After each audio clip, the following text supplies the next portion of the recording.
Ça fait des années que le Bloc travaille à rapatrier les pouvoirs en matière de culture. On ne parle pas beaucoup de culture dans cette campagne. On a essayé de prendre sur le secteur des arts et de la culture une approche très holistique. Parce que le secteur culturel est tellement important pour l'identité québécoise. Dans le cadre de la campagne électorale fédérale 2021, on trouvait qu'on ne parlait pas assez de culture. En collaboration avec le Réseau des conseils régionaux de la culture du Québec, le RCRCQ, on a décidé de vous proposer des rencontres virtuelles. On va rencontrer 4 candidats, un candidat par chacun des partis principaux, qui vont nous présenter leur plateforme électorale et on va ensemble aborder 4 thèmes. La loi C10 et les droits d'auteur, les infrastructures, le filet social des artistes et la relance économique. Bienvenue. Bonjour tout le monde, je me présente Valérie Beaulieu, directrice générale de Culture Montréal et coprésidente du Réseau des conseils régionaux de la culture du Québec. Et les 15 conseils régionaux de la culture se joignent à moi pour vous souhaiter la bienvenue et merci de participer à ces rencontres. Et évidemment, un grand merci à M. Alexandre Boulris du NPD d'avoir accepté notre invitation quand même à si brève échéance pour parler de culture. Parce que pour le réseau, c'est vraiment important en fait dans cette campagne qu'on parle des enjeux culturels. On sait que avec la crise climatique, la crise sanitaire, etc., c'est peut-être pas les dossiers qui sont sur le dessus de la pile des priorités, mais quand même, justement, la pandémie, toutes ces crises-là, quand même, ont un impact majeur sur le secteur des arts et de la culture. Et on pense aussi que le secteur des arts et de la culture a quelque chose à donner pour contribuer à la relance, peut faire partie de cette relance-là. Donc, on voulait justement parler avec les 4 grands partis de culture en campagne électorale. Avant de passer la parole à Sylvain, je voudrais quand même remercier Éric Laure, directeur général du réseau, et Nathalie Girard, qui est coordonnatrice aux communications, pour l'excellent travail qu'ils ont fait pour préparer ces rencontres-là. Donc, merci infiniment. Et évidemment, un merci et une présentation de Sylvain Massé, comédien et président de Culture Montérégie, qui a animé les 3 rencontres qu'on a eues cette semaine. Et donc, il va clore, on vous a gardé en dessert, M. Boulris. Donc, il va clore aujourd'hui la rencontre, la série de rencontres, en fait, avec les grands partis. Donc, voilà, Sylvain, je te passe le bâton de parole. Ah, merci. Merci beaucoup. Bonjour à tous. Effectivement, quelques petites informations techniques pour maximiser votre expérience. On vous invite au niveau de l'affichage, à passer au mode intervenant, Speaker View, si vous travaillez en anglais. Évidemment, s'il vous plaît, on vous demande de bien fermer vos micros au cas où si vous avez une volière ou des chaises qui craquent, c'est toujours dérangeant inutilement. La façon dont on va fonctionner, je vais vous présenter notre invité, M. Boulian. Ensuite, M. Boulris, pardon, M. Boulris. Ensuite, on aura, M. Boulris va nous présenter sa plateforme, une première période. Ensuite, on va aborder les 4 thèmes qui sont la loi C10, le droit d'auteur, les infrastructures, le filet social des artistes et la relance culturelle. Et va s'en suivre une période de questions. Comment on va fonctionner pour la période de questions? C'est très simple. Vous utilisez le chat, vous écrivez vos questions, une sélection va être faite et moi, je vais les adresser en votre nom pour éviter le passage d'écran et d'ouverture et de fermeture de micro. Et ensuite, on va conclure cette fameuse rencontre. Je vous rappelle que cette session est enregistrée et on vous expliquera qu'il y aura une rediffusion. On va vous dire ça tantôt. J'ai le grand bonheur et le privilège d'accueillir aujourd'hui M. Alexandre Boulris, qui est, non pas en âge, mais en expérience comme parlementaire. Il est sortant du parti dans la circonscription de Rosemont, la petite patrie. Voyons, je vais me aligner le mange-patate à matin. Ça va bien aller. Donc, dans la circonscription Rosemont, la petite patrie, vous êtes en liste pour un 4e mandat. Vous êtes aussi chef adjoint du nouveau Parti démocratique. Monsieur Boulris, bonjour. Ah, c'est à vous que je vais dire d'ouvrir votre micro, M. Boulris.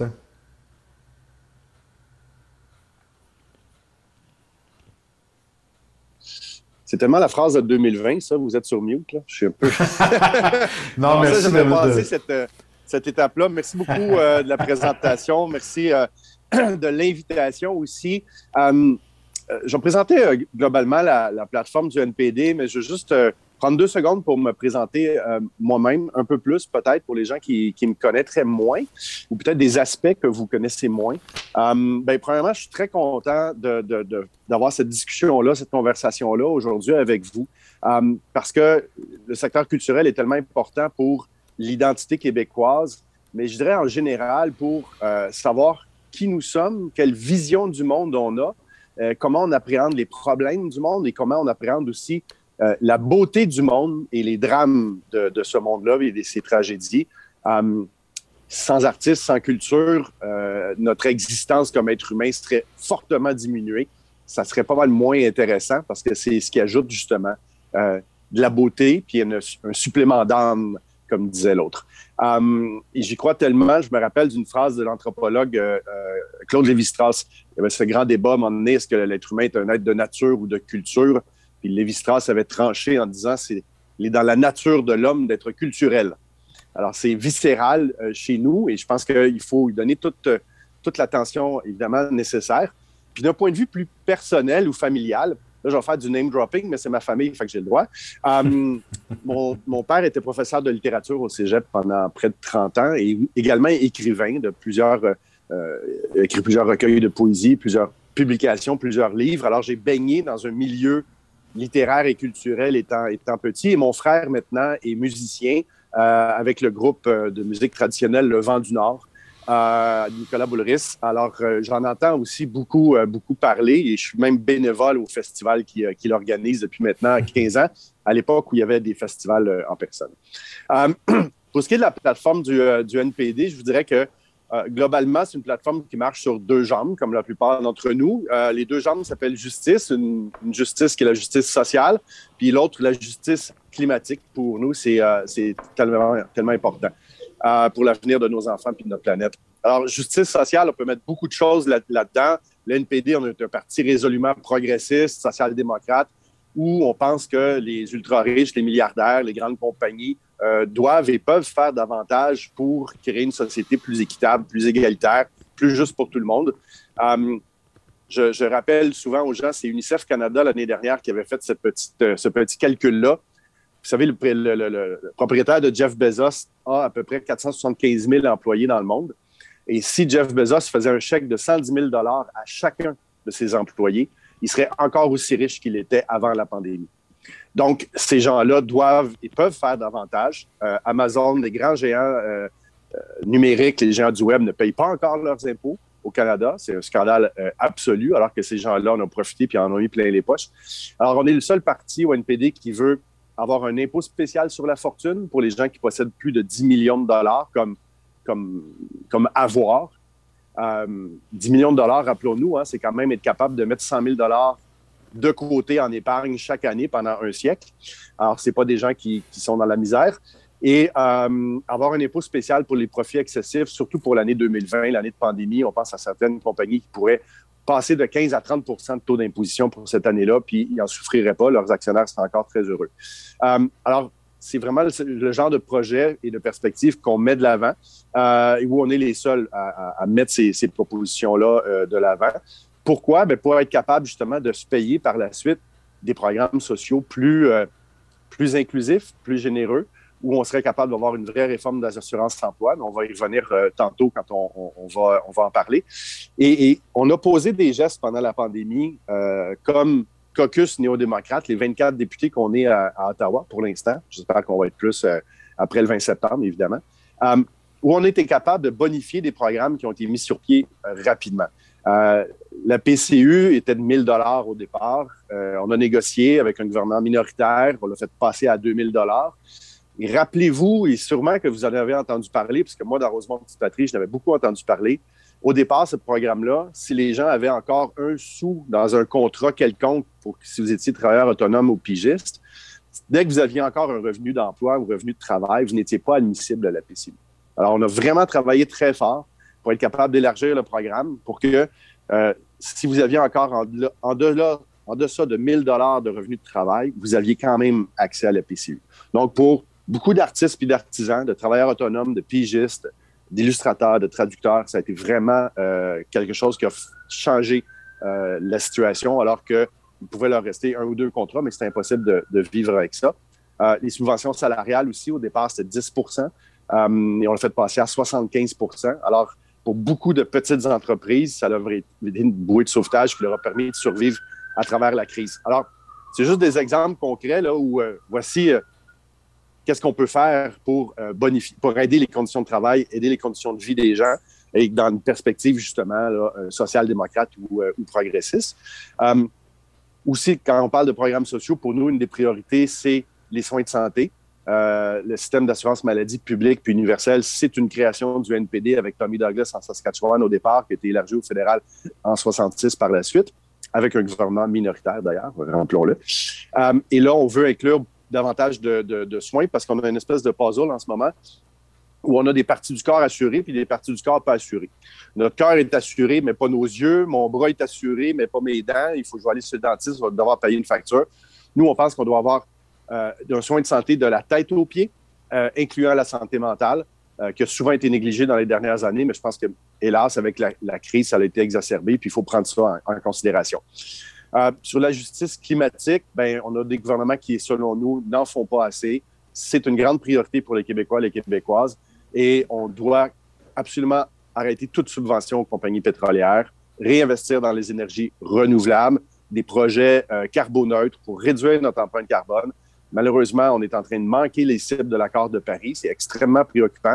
Et nous, on pense qu'on doit réduire nos émissions de gaz à effet de serre de 50 % d'ici 2030. Ça, c'est dans 9 ans, c'est demain matin. Alors, il faut prendre des mesures qui sont radicales. N'ayons pas peur du mot, il faut le faire. Et c'est pour ça aussi qu'on veut prendre les 38 milliards de la Banque d'infrastructure du Canada, qui est pas mal une banque de privatisation de l'infrastructure, et l'investir dans une création d'une banque climatique qui appuierait avec des prêts et des subventions des projets de géothermie, des projets éoliens, des projets d'énergie solaire également, justement pour être capable de faire ce virage-là, ce virage vert dont on a absolument besoin, tout en accompagnant les travailleurs et les travailleuses là-dedans, en offrant de la formation professionnelle pour qu'ils soient capables de se replacer puis trouver un nouvel emploi. Alors voilà, justice sociale, justice climatique, vous avez en gros les grands pans du programme du NPD. Merci. Évidemment, comme on ne parle pas beaucoup de culture, vous comprendrez que nous, on va se concentrer sur les sujets culturels, mais merci de nous avoir éclairés. J'aimerais qu'on revienne sur la loi C10 et les droits d'auteur. Évidemment, la loi C10, elle est morte au feuilleton. Un nouveau gouvernement NPD. Comment est-ce que vous ramenez C10? Qu'est-ce que vous changez? Qu'est-ce que vous précisez dans le C10? Merci de la question. J'ai énormément travaillé sur le projet de loi C10 au Parlement dans les derniers mois. Été en contact avec beaucoup de coalitions, de groupes de milieux culturels québécois. Et je suis très fier de dire que les députés du NPD ont voté en faveur de C10 en deuxième lecture, à l'étape du rapport, puis en troisième lecture. Et là, je sais que les adversaires ne sont pas là, mais je vais me permettre quand même une petite intervention. Ça va être la seule fois. Je trouve ça absolument dommage qu'on ait déclenché des élections pas nécessaires en temps de pandémie puis en quatrième vague, qui a pour effet de faire en sorte que le projet de loi C10 meure au Sénat. C'est parce que ça veut dire qu'il va falloir tout recommencer à zéro. Là. Et il y a beaucoup de travail qui avait été fait, ça avait été lourdement contesté, il a fallu expliquer, réexpliquer. Mais le fondement de C10 est absolument essentiel. Je trouve qu'on est en retard de 10 ans ou 15 ans là-dessus. Il faut que les diffuseurs numériques, il faut que les médias sociaux participent à notre écosystème de production de contenu original québécois puis canadien. Le système actuel est complètement archaïque, dépassé, ne prend pas acte de ce qui se passe depuis justement 5 ans, 6 ans, 7 ans, 8 ans.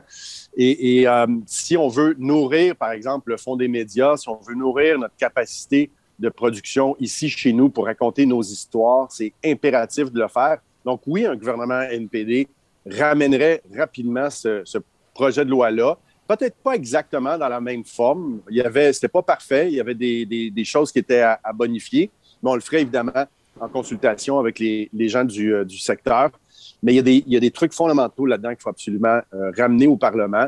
On aurait aimé ça que les élections ne soient pas déclenchées puis qu'on puisse comme au moins aller de l'avant avec ce qu'il y avait dans C10. Mais pour nous autres, c'est une priorité parce qu'on est déjà tellement en retard puis ça heurte notre système l'écosystème culturel au Québec et au Canada. Quand, souvent, dans la plateforme, on trouve souvent cette phrase-là, on va faire mieux que les libéraux, on va faire mieux, ils ont échoué.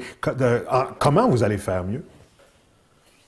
Mais par exemple, on va mieux expliquer c'est quoi, là, parce qu'ils sont enfargés dans les fleurs du tapis un petit peu avec surtout les diffusions d'individus, de personnes sur YouTube. Alors que c'était pas si compliqué que ça à expliquer. Puis là, t'as des Michael Guys de ce monde, puis les partis conservateurs qui sont grimpés dans les rideaux sur la liberté d'expression, alors qu'on peut très bien faire la part des choses. Parce que, par exemple, YouTube le fait déjà entre une diffusion commerciale et une diffusion individuelle. On a souvent parlé des vidéos de chatons, là. Mais ça, là-dessus, il va falloir être extrêmement clair puis dresser la ligne et être plus clair aussi dans les directives qu'on voudra donner au CRTC pour encadrer tout ça. On a trouvé que le gouvernement précédent, c'était extrêmement flou et vague et on voudrait un petit peu plus resserrer le cadre pour être sûr que ça va servir à nos artistes puis il n'y aura pas d'échappatoire, d'exemption ou de faux fuyants. On avait un petit peu de crainte par rapport à ça, donc on réécrirait ces bouts-là du projet de loi. Pour ou contre le CRTC? Le CRTC est souvent mis à mal par plusieurs partis. Vous, est-ce que c'est un organisme important? Vous lui donnez plus de pouvoir? Comment vous lui donnez les moyens de ses ambitions?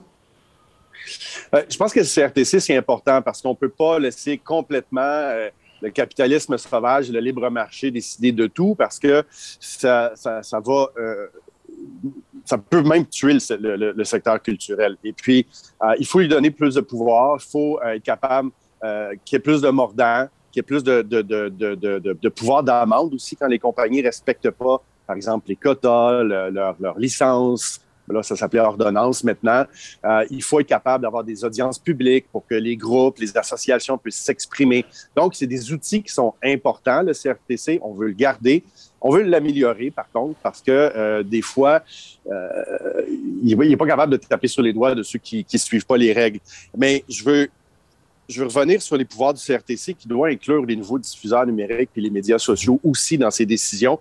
Je parlais avec Jérôme Payette dernièrement de l'Association professionnelle des éditions musicales. Puis, il me rappelait que quand les chanteurs et les chanteuses vendaient des disques, des CD, c'est à peu près 50 de leur part de marché venait de la vente de CD. Et 50 des disques qui étaient vendus étaient des CD québécois, des œuvres québécoises. Quand on regarde l'écoute des œuvres québécoises en ligne, on tombe à 9 alors que c'est 50 quand les disques étaient vendus. Puis, il me rappelait que 80 de l'écoute de chansons sur YouTube vient de recommandations de l'algorithme. On n'a pas de processus de découvrabilité réglementé, des algorithmes pour être capable de trouver ou de se faire recommander des œuvres québécoises de chanteurs et de chanteuses québécois, québécoises, ils ne seront pas écoutés, ces chansons-là. Alors déjà, là, il y a un problème et on ne peut pas passer à côté du CRTC pour être capable de fixer des règles dans cette jungle où en ce moment, ce n'est que l'appât du gain puis le profit qui réglemente ces algorithmes-là. C'est complètement les compagnies privées qui décident de tout. Alors, il faut être capable de mettre nos œuvres de l'avant pour qu'elles soient écoutées, qu'elles soient trouvables. Et si on était capable, avec le CRTC, de fixer des quotas de musique francophone dans les radios commerciales de certaines années, pourquoi ne pas s'inspirer de ça et avoir des outils semblables pour les diffuseurs numériques, notamment YouTube? Ça va être des belles négos, vous allez me dire, mais il faut être capable de le faire, parce que si on ne le fait pas, on vient de manquer le bateau complètement. Allons vers le droit d'auteur. Vous en êtes où par rapport à la loi d'auteur? Qu'est-ce que vous proposez comme modification? Bien, il faut... J'ai souvent rencontré les gens de Copybec dans les dernières années. J'en parlais tantôt. Vous pourrez évidemment comprendre que mon père étant écrivain, c'est quelque chose aussi dont j'ai entendu parler à quelques reprises. En ce moment, la loi est tout à fait inadaptée, notamment sur l'utilisation des copies privées dans les institutions scolaires. C'est un gros problème dans les universités. Au Québec, ça semble aller un peu mieux, mais on a une situation où les derniers jugements de la Cour ont dit oui, effectivement, c'est inéquitable pour les auteurs puis les gens qui écrivent ces livres-là, mais on ne peut pas intervenir. Alors, c'est en tant que maintenant, le juridique n'a pas fonctionné. Alors, si le juridique ne fonctionne pas, c'est que la loi n'est pas adaptée. Et nous, on pense que tout travail mérite salaire. Et l'utilisation des œuvres doit mériter j'allais dire dividende, mais c'est pas ça, là. Mais le système de redevance doit être adapté pour que les universités, entre autres les cégeps, payent leur part lors de l'utilisation d'œuvres quand il y a des copies, etc., quand il y a de la copie privée. Ça ne doit pas se faire au détriment des frais de scolarité puis des étudiants. On s'entend là-dessus. Là. Je ne veux pas déshabiller Jean pour habiller Jacques, mais il y a moyen de faire les deux en même temps. On a des propositions pour réduire les coûts, les frais de scolarité dans les universités pour les étudiants, éliminer une partie de la dette. On veut éliminer le premier 20 000 de dette des étudiants, enlever les taux d'intérêt sur les prêts étudiants. Mais de l'autre côté, il faut que les écrivains et les écrivaines méritent leur part, reçoivent leur redevance sur leurs œuvres quand elles sont utilisées comme ça. Donc, si ma mémoire est bonne, la loi sur les droits d'auteur est arrivée à l'échéance où elle doit être renouvelée, réétudiée et réécrite. Donc, c'est dans notre plateforme de Québec, d'ailleurs, si vous regardez, on a une plateforme Québec, encore une fois, cette année. Ça fait partie des engagements qu'on a pris dès qu'on ferme le gouvernement, de revoir la loi sur la radiodiffusion et revoir la loi sur les droits d'auteur dans cette orientation-là. Je vous amène vers les infrastructures. Vous n'êtes pas sans savoir l'importance que revêtent les infrastructures si on veut pouvoir diffuser, si on veut pouvoir exposer. Les infrastructures sont essentielles. Avec la COVID, on l'a vu, c'est très important ces lieux-là. Quand ces lieux-là sont fermés, nous, on ne peut plus pratiquer, on ne peut plus exposer. Donc, comment on peut s'assurer du plein développement, de l'entretien des infrastructures et aussi du développement? Il y a énormément de projets. Je vous ai entendu dire tantôt le 38 millions d'infrastructures. Nous, en ce moment, le budget d'infrastructure culturelle au Québec est de 12 millions. C'est nettement insuffisant. C'est même pas la construction d'un lieu culturel. Donc, comment on peut s'assurer du plein développement des infrastructures culturelles? Il faut être capable de travailler en partenariat avec les gouvernements provinciaux puis municipaux également pour s'assurer au moins du maintien des infrastructures qui existent en ce moment, parce que c'est le fun de couper des rubans puis ouvrir des nouvelles salles. Là, ça fait des belles photos. Les politiciens adorent ça. Mais si celles qui existent déjà ont des problèmes de toiture, des problèmes d'infiltration d'eau, des problèmes de réparation en général, alors il faut avoir des programmes pour s'assurer du maintien des infrastructures existantes. Il faut voir les besoins pour des infrastructures nouvelles. Mais quand on parle d'infrastructures, je veux vous amener ailleurs aussi, c'est peut-être avoir des programmes pour donner un coup de pouce aux compagnies culturelles, aux groupes, pour alléger des fardeaux administratifs. Ça fait partie, je pense, aussi de la réalité des infrastructures pour les artistes. C'est que le temps passé à remplir de la paperasse, à faire de la comptabilité, à remplir des demandes pour des projets, je pense que le gouvernement peut aussi aider là-dessus avec du financement pour avoir des gens qui sont capables de faire ça. Peut-être pas un employé par compagnie artistique, mais ça pourrait être partagé. J'ai déjà vu ça dans une espèce d'économie de partage dans le quartier, dans Rosemont-Petite-Patrie, où des groupes communautaires peuvent recevoir du financement pour partager, par exemple, un comptable, des choses comme ça. Alors, je pense que c'est des genres de choses qui donnent un coup de pouce réel. Et la troisième chose que je voulais dire là-dessus, c'est que, oui, il y a la brique, là, puis le ciment, puis il faut en prendre soin, puis il faut peut-être en ouvrir des nouveaux parce qu'on a des besoins, puis on veut avoir un secteur culturel en croissance. Mais il y a les infrastructures numériques également. Et là, la pandémie nous a montré à quel point c'était nécessaire. Et je pense qu'il y a de l'équipement à offrir, de la formation à offrir pour être capable de prendre ce virage-là. Évidemment, on ne fera pas de spectacle de musique sur Zoom pour l'éternité, j'espère, parce que c'est plate en tabarouette. Mais il va falloir être capable d'aider nos artistes, surtout peut-être dans le domaine musical, pour être capable de prendre ces virages technologiques-là. Et pour payer ces infrastructures-là, je reviens quand même au fait que les géants du Web doivent payer leurs impôts au pays, ce qui n'est toujours pas fait, et ils doivent être inclus dans l'écosystème culturel au pays pour être capable de financer tous ces beaux projets-là. Ben, tout à fait d'accord. Moi, je vais plus loin. Si on veut que les gens consomment la culture, il faut qu'ils aient accès à Internet haute vitesse. Si effectivement, en ce moment, on n'a que l'Internet pour s'y rendre, il faut toujours bien y avoir accès à cette autoroute-là. Et moi, je pense que là-dessus, c'est même... On risque de créer deux classes de citoyens entre les citoyens qui ont un accès numérique avec Internet haute vitesse puis les gens qui deviennent des analphabètes numériques ou qui sont exclus de cet univers-là. Et pour nous, maintenant, la réalité, c'est qu'il faut considérer l'accès à Internet comme un service public puis un service essentiel. Alors oui, il faut brancher tout le monde le plus vite possible. Je vous amène au filet social. Vous avez parlé, effectivement, ça fait des années qu'on entend parler de l'assurance-emploi. Les travailleurs culturels, les artistes sont des travailleurs saisonniers. C'est ce qu'on fait dans la vie au même titre que plein d'autres travailleurs saisonniers. Comment ça se fait qu'on n'a toujours pas accès à l'assurance-emploi? Excellente question. Dans les 10 dernières années, comme député, j'ai eu beaucoup à me préoccuper de ça. J'ai participé à des mouvements avec le mouvement Action Chômage, avec le Comité national des chômeurs du Québec. Et on a un système qui est archaïque. Puis la pandémie, puis la crise nous a montré à quel point il fallait inventer d'autres choses parce que notre système était brisé. Vous savez, quand tu as 100 des travailleurs, des travailleuses qui cotisent, presque 100 là, les salariés, disons, qui cotisent à l'assurance-emploi, mais qu'il y a juste 40 des gens qui sont capables de recevoir une prestation après, ça veut dire que la majorité des gens qui cotisent payent une assurance dont ils ne pourront jamais bénéficier quand ils vont en avoir besoin. Et ça, c'est absolument inconcevable. Et quand la crise est arrivée avec la COVID-19, la première réponse qu'on a eue du gouvernement, c'est si les gens perdent leur emploi et qu'ils iront sur l'assurance-emploi. Oui, mais justement, le système ne marche pas. Et c'est là qu'on a créé la PCU. La PCU, c'est la preuve que l'assurance-emploi ne marche pas. Parce que sinon, on aurait été capable de ramasser tout le monde. Et là-dessus, le gros problème, il y a deux problèmes. Vous en avez nommé un, travail saisonnier, qui touche le secteur culturel, évidemment, mais qui touche d'autres secteurs, notamment dans l'Est du Québec puis dans les maritimes. On pense à la pêche, évidemment. C'est un cas classique. Donc, il faut adapter au travail saisonnier. Je me rappelle d'un député conservateur il y a quelques années à Ottawa, il recevait des représentants d'agriculture, tu sais, puis il disait, nous autres, rendus au mois de septembre, les ouvriers arrêtent de travailler, fait qu'ils n'ont pas assez d'heures accumulées pour être capables d'être inscrits. Puis le député conservateur avait dit, est-ce que vous ne pouvez pas prolonger la saison de la récolte? C'est pas la réalité, là, monsieur, ça marche pas comme ça.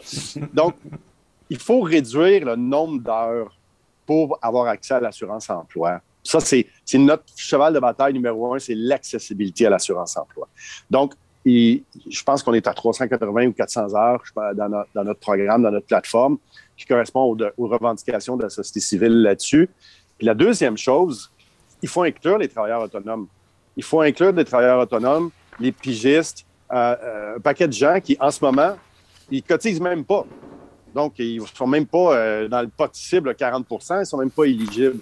Comment est-ce qu'on fait ça? Et il y a des modèles en Europe qui existent pour mutualiser les cotisations de travailleurs autonomes, d'être capable d'avoir une évaluation du nombre d'heures travaillées. Un des défis, c'est que le système actuel, c'est cotisation du travailleur puis de l'employeur. Quand vous êtes travailleur autonome, vous êtes employé et votre propre patron. Donc, il ne faudrait pas que ça donne un fardeau où les gens payent deux fois la part du travailleur et la part de l'employeur. On pourrait imaginer un système où il n'y a pas qu'une seule part, puis l'autre part est payée par des investissements du gouvernement qui soutiennent ce programme-là. Et nous, au NPD, on serait prêts à aller là parce que sinon, le travailleur autonome aurait un fardeau supplémentaire que le salarié. Il faut éviter ça. Donc, le Comité national des chômeurs réclame une réforme en profondeur puis en permanence du régime d'assurance-emploi. On est tout à fait d'accord avec ça. Puis pour nous, ce serait une priorité rapidement à faire avec le gouvernement néo-démocrate. Est-ce que ça va jusqu'à un montant minimum garanti? On entend souvent cette formule-là de, le salaire minimum garanti. Est-ce que ça fait partie des options? Ça fait partie des options. On a une motion qu'on a déposée en Chambre que ma collègue Léa Gazan de Winnipeg a déposée. Vous pourrez aller la voir, la lire. On s'en va vers ça, vers un revenu minimum garanti ou un revenu de base. Ce qu'on voudrait faire, c'est peut-être un peu comme la Finlande a fait. On voudrait peut-être faire un projet pilote au départ pour voir est-ce que ça serait tous les secteurs d'activité, tous les individus, les citoyens et citoyennes, ou ça serait ciblé. C'est encore quelque chose sur lequel on réfléchit. Moi, je serais ouvert à un revenu minimum garanti pour les artistes, par exemple, mais peut-être pour d'autres secteurs d'activité aussi. Sur les artistes, on veut aussi exempter le premier 10 000 $ de revenus lorsque vous faites votre rapport d'impôt, en plus de la prime au travail. Ça, c'est quelque chose qu'on a déjà dans notre programme qui aiderait les artistes et les artisans. Parce que nous, en tout cas, c'est sûr que moi, membre UDA, nous, on a déjà, avec la loi sur le statut de l'artiste, avec les normes, on a cet étalement du revenu, et qui est un outil qui est utile, mais qui ne remplace pas, effectivement, l'assurance-emploi ou, un revenu de base, là. C'est vraiment parce qu'il s'agit que c'était une excellente année, puis après ça, 3 années ordinaires ou faibles, ben on n'est pas... C'est pas tout à fait l'outil souhaité là, pour le moment. Mais on a aussi comme proposition l'étalement du revenu, mais je pense que ça aiderait plus des gens d'autres provinces, probablement. Oui. Allons vers la relance, parce que là, on le sait très bien, on est en 4e vague. Est-ce qu'on aura une 5e vague ou une accalmie? Peu importe ce qui va arriver, on est conscient que le lendemain de « ça va mieux », tout n'est pas réglé. Tout n'est pas réglé. Comment vous voyez cette transition entre les programmes? Bon, certains partis disent on ferme la PCRE, c'est fini. Comment on fait la transition entre la PCRE et l'accès à l'assurance-emploi? Vous voyez ça, comment cette transition-là? Et comment vous voyez, qu'est-ce que vous proposez au niveau de la relance culturelle? Bien, c'est intéressant la question de la PCRE parce qu'il y a beaucoup de... Il y a beaucoup de sucre qui est cassé sur le dos de la PCRE en ce moment. Puis rappelons que l'aide a quand même été diminuée à 300 $ par semaine. Les associations patronales sont très fortes en dire la pénurie de main-d'œuvre est créée à cause de la PCRE qui incite les gens à rester à la maison. Bon, la pénurie de main-d'œuvre, elle existait déjà avant la pandémie puis la PCRE. Puis sérieusement, si ta job est moins intéressante que 300 $ par semaine, peut-être que tes conditions de travail doivent être un petit peu revues à la hausse. 300 $ par semaine, là, c'est 7 $ de l'heure. Donc, on est proche de la moitié du salaire minimum. Je pense qu'il ne faut pas faire grand-chose pour que les gens puissent... Alors, il faut continuer cette aide-là. Il faut continuer les subventions salariales. Nous, on veut même les augmenter à 85 % du salaire, tant qu'on est en période de pandémie, puis on est officiellement en période de pandémie selon la santé publique du Canada. Alors, il n'y a pas de changement, puis le secteur culturel a été fortement atteint, fortement touché. Je ne sais pas qu'est-ce qu'ils font.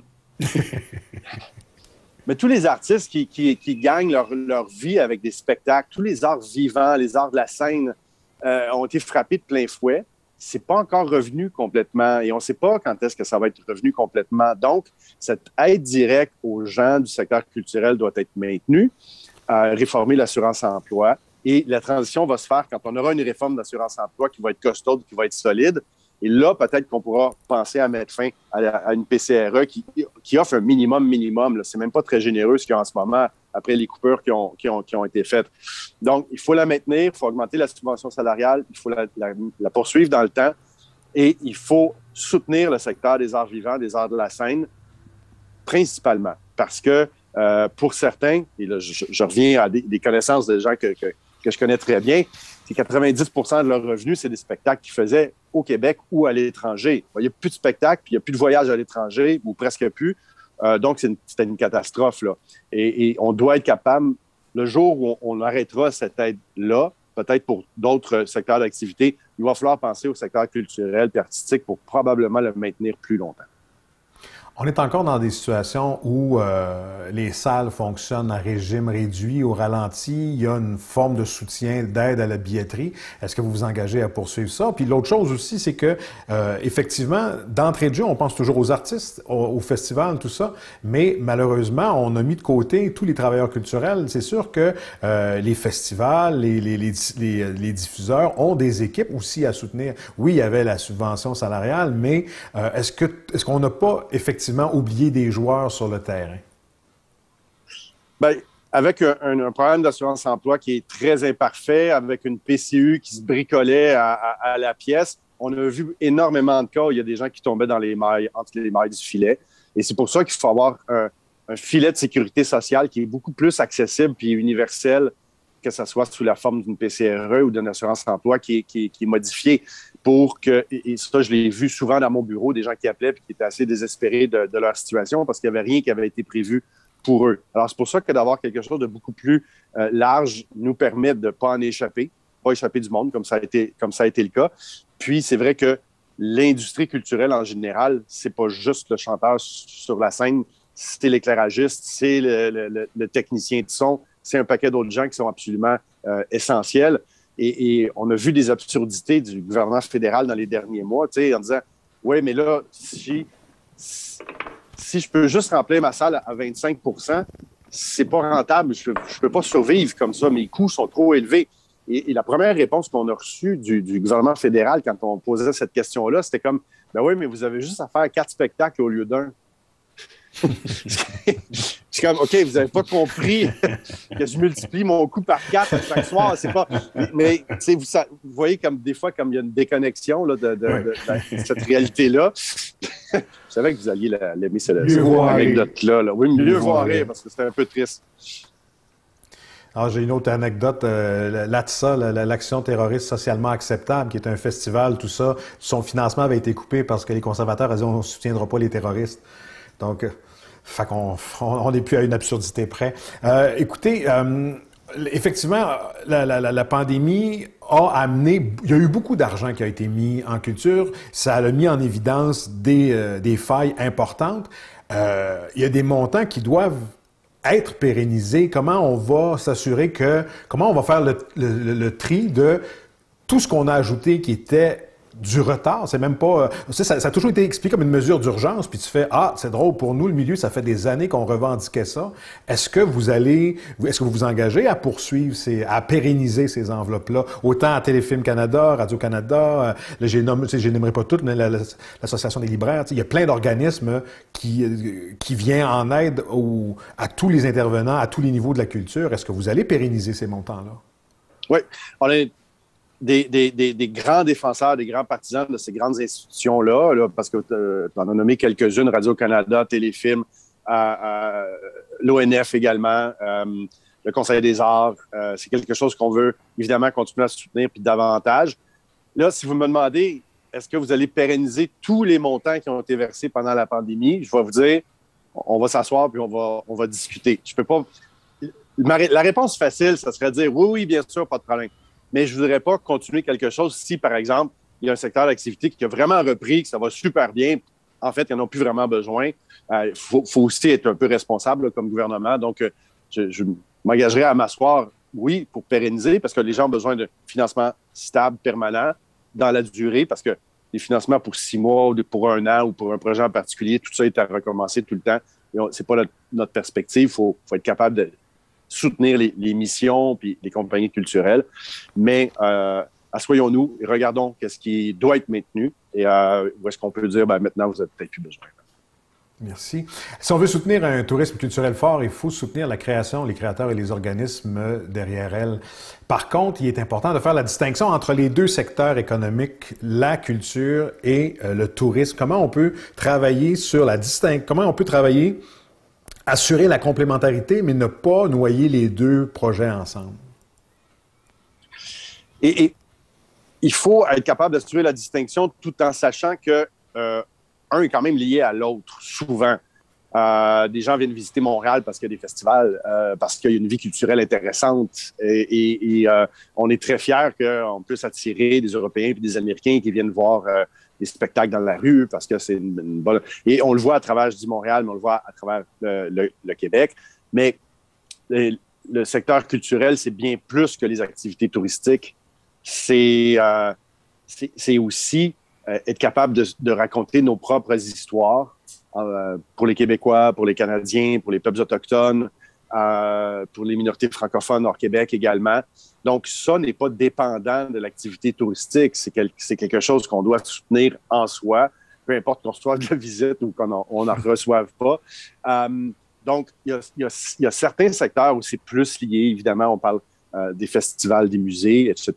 Mais il y a d'autres secteurs où il faut maintenir des programmes distincts, là, pas de mélanger les deux. Je continue avec une question de Gabriel Desbiens de Culture Saguenay-Lac-Saint-Jean. Comment vous voyez ça, vous, la circulation des œuvres canadiennes? Parce que les œuvres francophones, c'est pas facile pour les compagnies québécoises de circuler, aller à la rencontre de nos collègues francophones hors Québec. Et de la même façon, les artistes francophones hors Québec ont de la difficulté à circuler sur notre plus beau pays du monde. Comment on fait pour s'assurer de cette circulation-là, de cette mobilité-là des artistes? C'est intéressant. Je rencontrais il y a quelques mois la Fédération culturelle acadienne qui posait des questions dans ce sens-là également parce que une réalité toute bête là, d'économie de marché, c'est que pour plusieurs d'entre elles, le Nouveau-Brunswick, c'est pas assez grand. ils ont besoin de venir au Québec, ils ont besoin d'être connus au Québec parce qu'on est quand même le plus grand marché francophone d'Amérique du Nord. Donc, il faut être capable de créer ce maillage-là, ce dialogue-là, puis peut-être avoir des programmes qui vont inciter à inviter des gens du Nord, des peuples autochtones ou alors des francophones hors Québec à venir participer à nos activités culturelles et vice-versa.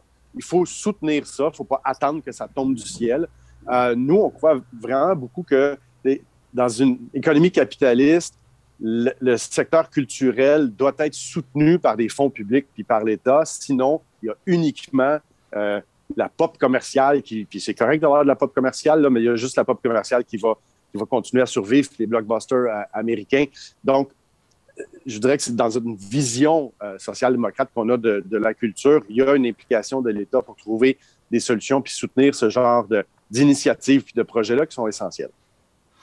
Je vous amène plus loin. Parlons de diplomatie culturelle. Effectivement, on veut que les artistes francophones, les artistes canadiens puissent circuler librement et aller à l'encontre de tous les publics. Vous le dites bien, puis on est d'accord avec vous. Mais on a un problème encore qui est encore plus fou, qui précède la pandémie. Un festival programme une compagnie étrangère. Les artistes n'arrivent pas à avoir leur visa pour venir performer. Les spectacles sont annulés et on a coupé les postes dans les consulats ou dans nos bureaux diplomatiques. Il y avait des gens qui valorisaient la culture canadienne. Donc, comment on peut revenir à une diplomatie culturelle? Comment on peut s'assurer si on veut aller jouer ailleurs, il faut être capable d'accueillir les artistes étrangers. Comment on gère ça?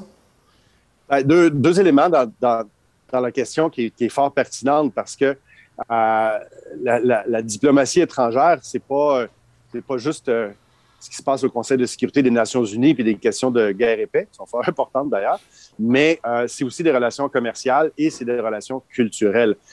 Et nos ambassadeurs à l'étranger doivent être des ambassadeurs de la culture québécoise et de la culture canadienne pour que nos œuvres rayonnent à travers le monde, pour qu'on soit invités dans des événements internationaux, dans des festivals, pour que nos artistes puissent continuer à voyager puis à montrer un peu ce qu'on est capable de produire comme œuvre de qualité, comme la créativité québécoise puis notre imaginaire.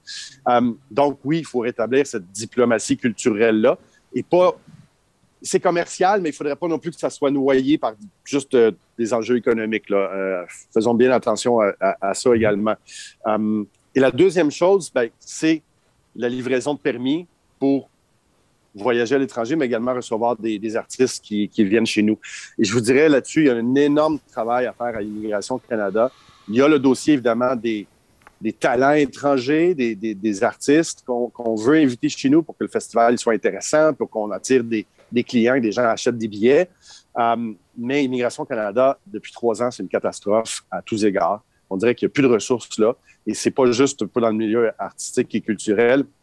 Je dirais pour les visas étudiants, les permis de travail, les résidences permanentes, c'est épouvantable. Je rencontre des gens à tout bout de champ qui me disent « ça fait 16 mois que j'attends, ça fait 24 mois que j'attends, je ne sais pas quand est-ce que ça va arriver. » On ne respecte plus les délais. Et vous savez, évidemment, quand un spectacle est à telle date, si le ministère de l'Immigration il est en retard, c'est fini, là. On vient de manquer son coup. Donc, il y a beaucoup de ressources à mettre là-dedans parce que c'est une catastrophe depuis quelques années. Je continue dans votre... Je reviens avec une expression que vous avez utilisée plus tôt. Est-ce que c'est un problème législatif? Est-ce que c'est le problème, c'est la loi? Le problème, c'est les équipes? Comment... Pour les permis de travail temporaires, nous, on abolirait tout simplement ça parce que ça prend trop de temps et c'est pas vraiment utile pour accélérer le processus. Mais c'est surtout une question de ressources. C'est plus une question de ressources humaines pour la fonction publique qu'un problème législatif ou réglementaire. On serait capable de livrer beaucoup plus rapidement, mais il faut que le gouvernement se dise si ça vaut la peine d'investir, puis je vais payer des gens pour régler les dossiers. Là. Parce qu'il y a beaucoup de gens, même, c'est des drames humains, là, ils sont séparés de leur famille, ils n'ont pas la possibilité même de travailler. Alors, on ne les respecte pas beaucoup quand on traite les gens de cette manière-là. Merci. J'ai Marianne Mondon de Culture Estrie qui nous demande, hormis le difficile accès à des fonds publics récurrents, les organismes culturels font aussi face à un immense défi avec la pénurie de main-d'œuvre qui s'est fortement amplifiée avec la crise sanitaire. Qu'est-ce que le NPD pense faire pour soutenir les organismes culturels face à cet enjeu important? Bien, il y a deux choses là-dessus. Puis l'enjeu de la pénurie de main-d'œuvre affecte beaucoup de secteurs d'activité. Et il n'y a pas de grande baguette magique là-dessus. Je ne peux pas faire apparaître un travailleur et une travailleuse. Ça n'existe pas. Il y a deux manières d'aborder cette question-là pour nous, au NPD. Augmenter le taux d'activité,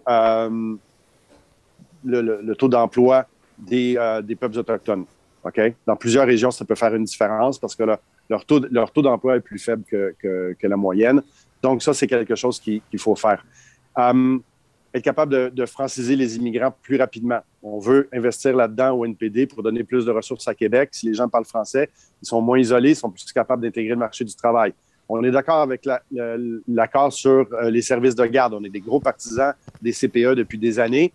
Être capable d'avoir plus de place dans les services de garde, ça veut dire aussi plus souvent encore, plus de femmes sur le marché du travail, ça augmente leur taux d'emploi. Donc, c'est des travailleurs qui sont disponibles. Il faut avoir des incitatifs fiscaux pour que des personnes qui sont à la retraite, des jeunes retraités, ça puisse être intéressant d'aller travailler à temps partiel sans perte de revenus, 2 jours par semaine pour aller faire du travail dans un organisme ou quoi que ce soit. Donc, retour au travail pour les personnes âgées. Et la dernière chose qu'on met de l'avant, nous autres, au NPD, il faut accueillir plus d'immigrants. On a un gouvernement du Québec, malheureusement, qui a réduit le nombre de personnes dans l'immigration économique. C'est eux autres qui décident, là, mais nous autres, on pousserait beaucoup pour être capable d'accueillir plus d'immigrants. Il y a un paquet de gens qui seraient intéressés à venir vivre au Québec, travailler au Québec, s'intégrer rapidement au marché du travail et à qui on ferme la porte en ce moment. Et ça, c'est des travailleurs disponibles à l'étranger qui attendent juste de pouvoir venir chez nous et de contribuer. On a eu une situation particulière, merci. On a eu une situation particulière cette semaine où une commission scolaire a décidé de retirer une quantité importante de livres. J'aimerais vous entendre sur ce point de vue-là. J'ai bien aimé la réponse de mon chef, là, Jack Meat, dans un des débats qui dit on ne brûle pas des livres. Et moi, je trouve que c'est une symbolique qui est un peu étrange. Je comprends l'idée de fond. De lutter contre les stéréotypes, les préjugés envers les gens de descendance africaine ou les peuples autochtones. On est tous d'accord avec ça. Mais le processus, l'outil qui a été utilisé, c'est pas à moi de leur dire quoi faire, là, mais disons que j'ai un certain malaise avec ça. Et je pense que quelque chose de beaucoup plus simple et productif serait d'avoir une discussion autour de certaines œuvres, certaines bandes dessinées. Avoir un avertissement, une note explicative, être capable de le contextualiser. Je pense que faire disparaître, ça ne fait pas disparaître le stéréotype. Je pense qu'au contraire, il faut s'en servir comme plateforme pour une discussion puis un dialogue, puis expliquer aux gens, aux adultes, aux enfants, etc. Moi, je pense que Goscinny est un génie, là, déjà, en partant. Je suis un grand fan. Je pense que Tintin au Congo, c'est épouvantable, là, ce qu'on voit là-dedans. Mais moi, j'ai 4 enfants à la maison. On l'a Tintin au Congo, mais on s'est assis avec eux autres puis on leur a expliqué voici c'est quoi le colonialisme, voici la chose à ne pas répéter, voici un mépris de certaines personnes à cause de leur couleur de peau, voici un exemple très concret de racisme. Mais ça permet d'expliquer aux enfants c'est quoi cette affaire-là puis pourquoi il ne faut plus faire ça. Il a été beaucoup question de langue officielle. Vous vous situez où par rapport à la loi sur les langues officielles? Puis comment c'est quoi votre point de vue par rapport à tous ces échanges-là? Doit-on inclure les langues autochtones dans la loi sur les langues officielles? Comment on gère tout ça? C'est une excellente question. Nous, on pousse depuis des mois, des années pour une modernisation de la loi sur les langues officielles. Je pense que ça n'a pas été changé depuis 30 ans à peu près. Alors, il y a beaucoup de choses qui doivent être intégrer, donner plus de pouvoir, plus de dents aux commissaires, avoir un tribunal administratif. Et on a une vision qui est un peu passéiste en ce moment. Et je trouve ça extrêmement dommage. J'avais dit que je voulais juste donner une pichinotte une fois, mais là, je vais en donner une deuxième. Mais c'est bon. Déposer un projet de loi pour une refonte des langues officielles 6 jours avant la fin du Parlement, sachant très bien qu'il ne sera jamais débattu puis adopté parce que des élections vont être déclenchées. Je trouve ça un peu cynique. Mais moi, le document existe. On le trouve très intéressant, ce qui a été déposé, par contre, là, ça va être tout à fait honnête. C'est vraiment quelque chose qu'on voudrait prendre puis qu'on voudrait amener au prochain Parlement puis être capable d'aller plus loin là-dessus. Sur les langues autochtones, déjà avec le travail de Roméo Saganache, maintenant au Parlement, on peut faire des discours dans une langue autochtone et il va y avoir de la traduction simultanée, ce qui n'existait pas auparavant. Il faut juste les avertir un peu d'avance, la Chambre des communes, pour amener l'interprète. Mais c'est une avancée quand même dans notre Parlement, qui est une grande institution, qui n'existait pas auparavant. Je pense que les langues autochtones devraient être incluses dans la loi sur les langues officielles. Est-ce que ça doit être est-ce qu'on doit être considéré sur un pied d'égalité avec les deux langues officielles, français et anglais? C'est une bonne discussion. C'est une discussion à avoir. Parce que je ne voudrais pas que ça vienne brimer la place du français au Québec puis au Canada, parce que est menacé, est en déclin, doit être protégé, sauvegardé. Et c'est une préoccupation qu'on a au NPD. Il y a une motion qui a été adoptée le printemps dernier sur le fait que le français est fragilisé et doit être mieux protégé pour son épanouissement. Et ça a été adopté à l'unanimité par la Chambre des communes. Puis, je le sais parce que c'est moi qui avais déposé cette motion-là. Alors, je suis bien content de cette indication-là qu'on avait donnée. Et j'étais le porte-parole sur les langues officielles, donc je siégeais aussi sur le comité sur les langues officielles dans la dernière année. Et on a fait plusieurs études intéressantes, notamment sur la situation de l'éducation postsecondaire en français hors Québec, qui est gravement menacée dans plusieurs endroits, que ce soit en Ontario ou en Alberta en ce moment. On a fait un petit exercice. Valérie Beaulieu, notre coprésidente qui est directrice générale de Culture Montréal, vous pose un petit défi. 3 mots pour résumer votre dernier mandat comme député et 3 mots pour qualifier le prochain si vous êtes élu. 3 mots. OK. Le dernier mandat, livrer des résultats. C'est une petite phrase, en fait. C'est une mini-phrase. Mais il y a juste 3 mots. Fait que ça marche. Okay. Prochain mandat, être plus ambitieux. C'est bon, moi je suis pour l'élasticité des normes. Écoutez, moi, ça fait le tour des questions qu'on avait. Si vous aviez, être plus performant ou être plus ambitieux, un autre vœu pieux en terminant, un autre objectif, un autre vœu pour cette fin de campagne? On veut pas de vœux pieux, on veut un Parlement qui va bien fonctionner et qui va aller dans la bonne direction. Je dirais simplement en terminant, puis là, je vais faire comme n'importe quel candidat ou candidate. Faites entendre votre voix, continuez votre travail de sensibilisation, d'information, de dialogue. Vous êtes un secteur qui est tellement important pour l'identité québécoise puis qui on est comme nation. Et là, le vote par anticipation vient de commencer aujourd'hui. Donc, voilà, allez voter tout le monde. Merci beaucoup d'avoir accepté de nous rencontrer aujourd'hui, de nous informer, tous nos membres. Merci beaucoup. La meilleure des chances pour votre fin de campagne, effectivement. Bon courage pour la suite. On vous souhaite que le meilleur. On vous souhaite un 4e mandat.